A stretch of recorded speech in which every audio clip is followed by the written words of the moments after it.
Gold, trusted gold buyers. మీరు తాకట్టు పెట్టిన బంగారాన్ని విడిపించి ఈ రోజు ఉన్న మార్కెట్ ధరకు కొనబడను.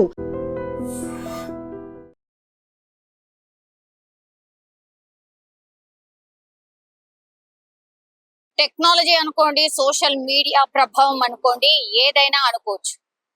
వీటిని చూస్తూ ఈ మధ్య కాలంలో మర్డర్లు ప్లాన్ చేసే ఇన్సిడెంట్స్ చాలా పెద్ద ఎత్తున నమోదవుతున్న పరిస్థితి అయితే కనిపిస్తోంది. అగైన్ కరీంనగర్ లో ఇట్లనే యూట్యూబ్ ని చూసి మర్డర్ ఎలా చెయ్యాలి, ఎలా అడ్డు తొలగించుకోవాలి అనేది చూసి ఏకంగా భార్యనే భర్తను మర్డర్ చేసినటువంటి సంఘటన ఇది జూలై 29న జరిగింది. యాక్చువల్లీ రమాదేవి అట్లాగే సంపత్ వీళ్ళిద్దరికి కూడా మ్యారేజ్ అయ్యి 25 సంవత్సరాలు అయిపోయింది. అతను ఒక లైబ్రరీలో స్వీపర్ గా పనిచేస్తున్నాడు. ఈమెనేమో ఈ సర్వపిండి లాంటివి ఉంటాయి కదా, అవి అమ్ముకుంటూ జీవనం సాగిస్తున్నారు. వాళ్ళకి 20 ఏళ్లు దాటినటువంటి ఒక కుమారుడు అట్లాగే కుమార్తె కూడా ఉన్నారు. సో భర్తనేమో తాగుపోతూ అట్లాగే ఈమెని అంటే రమాదేవిని పూర్తిగా హింసించేవాడు, కొట్టేవాడు, తిట్టేవాడు అనేది మెయిన్ గా ఈమెకు ఉన్నటువంటి ఇబ్బంది. దీంతో ఆమె ఈ ఇబ్బందులు పడుతున్నటువంటి క్రమంలోనే సర్వపిండి ఏదైతే ఈమె నడిపిస్తోందో ఆ షాప్ కి తరచుగా రాజయ్య అనే వ్యక్తి వచ్చేవాడు. ఆయన ఈమెతోని కొంత చనువుగా ఉండడం, వీళ్ళిద్దరి మధ్యన కొంత అక్రమ సంబంధం ఏర్పడడంతో భర్త అడ్డు తొలగించుకోవాలి. తొలగించుకున్న తర్వాత అతనితో పాటు హ్యాపీగా ఉండొచ్చు అనుకుంది రమాదేవి. దీంతో భర్తను ఎట్లాగైనా అడ్డు తొలగించుకోవాలి, ఎందుకంటే భర్త తాగుబోతూ అట్లాగే టార్చర్ చేస్తున్నాడు నన్ను, కాబట్టి ఇంకా భరించలేను. సో ఎట్లా అయినా సరే భర్త అడ్డు తొలగించుకోవాలి అని అనుకున్నారు. అందులో భాగంగానే మంచిగా స్కెచ్ చేసిరు.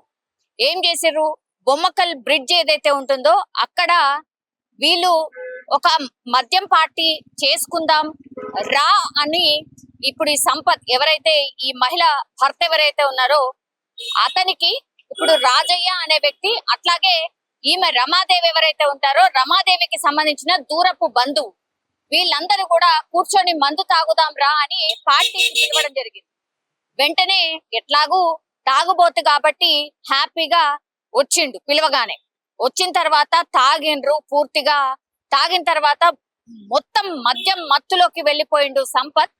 దీంతో ఈ రాజయ్య కావచ్చు అట్లాగే ఇంకో స్నేహితుడు ఎవరైతే బంధువు ఈ రమాదేవి బంధువు ఎవరైతే ఉన్నారో వాళ్ళిద్దరూ అనుకున్న ప్రకారంగానే మత్తు మందు పూర్తిగా తాగి ఊగుతున్నటువంటి టైంలో యూట్యూబ్ లో ఒక వీడియో చూసింది రమాదేవి. అదేంటి అని అంటే, పురుగుల మందు ఒకవేళ ఎవరైనా సరే మనిషి చెవిలో పోస్తే ఆ పురుగుల మందు పూర్తిగా విషంగా మారుతుంది, వెంటనే ఆ మనిషి చనిపోతాడు అనేటువంటిది యూట్యూబ్ లో రమాదేవి వీడియో చూసిందట.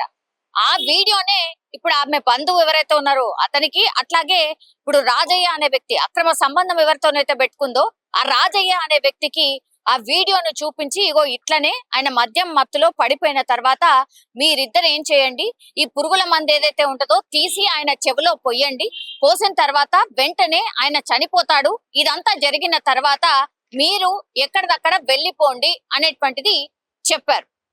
ఎక్కడైతే మద్యం పార్టీ జరిగిందో అక్కడ ఈమె చెప్పినట్టుగానే ఇట్లాగే మందు పార్టీ జరిగిన తర్వాత ఆ చెవిలో వాళ్ళు ఈ పురుగుల మందు పోసేసిన తర్వాత ఇప్పుడు సంపత్ అనే వ్యక్తి చనిపోయిండు అని నిర్ధారించుకున్న తర్వాత ఈ ఇన్ఫర్మేషన్ ని భార్య రమాదేవికి చెప్పిన తర్వాత వాళ్ళిద్దరు అక్కడి నుంచి ఎవరి దారి వాళ్ళు వెళ్ళిపోయారు. నెక్స్ట్ డే ఏం చేసింది, రమాదేవి వెళ్ళి పోలీసులకు కంప్లైంట్ చేసింది, ఇలా నా భర్త కనిపించట్లేదు, మిస్ అయిండు, కొంచెం కనుకొనండి అని. సో మిస్సింగ్ కేసు నమోదు చేసుకున్నారు పోలీసులు. మిస్సింగ్ కేసులో భాగంగా వాళ్ళు వెతకడం స్టార్ట్ చేశారు. 3 రోజులు అవుతోంది, భర్త ఆచూకీ ఇంకా దొరకలేదు. ఏమనుకుందో ఏంటో తెలియదు కానీ మేమందరం కూడా వెతుకుతున్నాము అని నటించారు, ఎందుకంటే భర్త ఏడున్నాడో తెలుసు, ఎక్కడ చనిపోయిండో తెలుసు కదా వీళ్ళ ముగ్గురికి.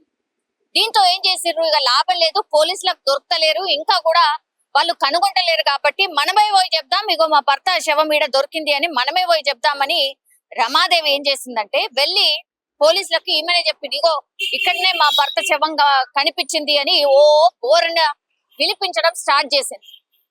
అట్లా ఆమె ఏడవడం స్టార్ట్ చేయడమే కాకుండా ఇక యాజ్ పర్ లా ప్రకారం ఏం చేస్తారు అంటే అనుమానాస్పద మృతి ఇది స్పష్టంగా ఆడ కనిపిస్తుంది. 3 రోజుల తర్వాత భర్త శవం దొరికింది.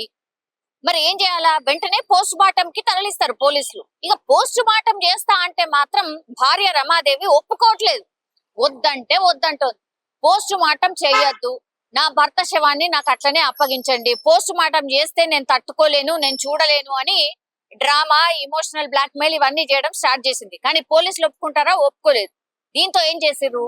పోస్ట్ మార్టం చెయ్యొద్దు అని ఎందుకు అంటుంది అని అనుమానం వచ్చింది. దీంతో పోలీసులు వాళ్ళ స్టైల్లో విచారణ స్టార్ట్ చేశారు. అప్పుడు తేలింది ఏంటి అంటే జరిగింది ఇదే కదా. వాళ్ళ స్టైల్లో విచారణ చేసేసరికి వీళ్ళ ముగ్గురు పేర్లు చెప్పడమే కాకుండా ఎట్లా చంపినరు ఏంది అనేది పూర్తి స్థాయిలో చెప్పడం జరిగింది. ఈ వార్త పూర్తిగా వైరల్ గా మారిపోయినటువంటి పరిస్థితి. ఏంద్రా బాబు ఇది, అసలు భార్యలు భర్తల్ని చంపుతున్నారు, భర్తలు భార్యల్ని చంపుతున్నారు, రీజన్ ఏదన్నా కావచ్చు, చంపుడు ఒక్కటే మార్గం అన్నట్టుగా, అది దట్టు సోషల్ మీడియా ప్రభావము, లేకపోతే యూట్యూబ్ లో చూసి చంపడాలు, ఎట్లా చంపితే ఎట్లా చనిపోతారు అని తెలుసుకోవడాలు, ఈ మర్డర్ చేసే ప్లాన్లన్నీ కూడా ఇంట్లో కూర్చొని యూట్యూబ్ తెరుచుకొని చూసి చంపడం ఏంది అనేది కూడా పెద్ద ఎత్తున ఇప్పుడు చర్చ అయితే స్టార్ట్ అయింది. చాలా టైమ్స్ మనకు తెలుసు టెక్నాలజీ మంచి కోసం కానే కాదు చెడు కోసమే ఉపయోగిస్తున్నారు. అందులో మళ్ళా ఇదొక ఉదాహరణ అనుకోవచ్చు. లాస్ట్ కస్తే సరే భర్త తాగుబోతే కావచ్చు, హింసిస్తున్నాడనే కావచ్చు, అంత దానికి చంపడం దేనికి? నువ్వు కావాల్సి వస్తే నువ్వు వేరబోయి కూడా ఉండొచ్చు. అది చేయకుండా చంపితే పూర్తిగా అసలు శాశ్వతంగా పరిష్కారం దొరుకుతది అనుకొని ఇట్లాంటి ఆలోచన చేస్తున్నారు. ఆ తర్వాత మాత్రం ఏం జరుగుతుంది, ఇట్లాంటి పర్యవసానాలు ఏమైతాయి, టెక్నాలజీ ఇంత పెరిగిపోయింది, ఈజీగా దొరికిపోతారు అన్న ఆలోచన మాత్రం చేస్తలేరు. ఏకంగా ఎంత మంచిగా గట్టిగా ప్లాన్ చేసినా ఇక దొరకము అని అనుకుంటారు, కానీ చాలా చాలా ఈజీగా దొరికిపోతారు అనే దానికే ఎగ్జాంపుల్స్ ఇవన్నీ వరుసగా జరుగుతున్నట్టు ఇన్సిడెంట్స్ అనుకోవచ్చు, వరుసగా బయటపడుతున్నటువంటి కేసులు అనుకోవచ్చు. సో ఒక్కసారిగా ఈ వార్తనైతే పూర్తిగా వైరల్ గా మారిపోయింది. మళ్ళా రాష్ట్రంలో ఇంకోసారి యూట్యూబ్ చూసి మర్డర్ చేసింది భార్య భర్తని అనేటువంటి వార్త వైరల్ గా మారిపోయినటువంటి పరిస్థితి కనిపిస్తాం. నిజంగా ప్రస్తుతం ఉన్నటువంటి సమాజం దేనికి ప్రయారిటీ ఇస్తుంది? ఆర్థిక సంబంధాల చుట్టూ మాత్రమే తిరుగుతుంది. మళ్ళీ ఎన్నికలంగానే చాలా విరక్తి కలుగుతాను. మంచి అనిపిస్తుంది కదా, లేడీస్ కూడా ఛాలెంజింగ్ జాబ్స్ చేసినప్పుడు చాలా బాగుంటది. ఫుడ్ డెలివరీ ఇవ్వటానికి వెళ్ళినటువంటి డెలివరీ బాయ్ అనిల్ పై కళ్ళ ముందు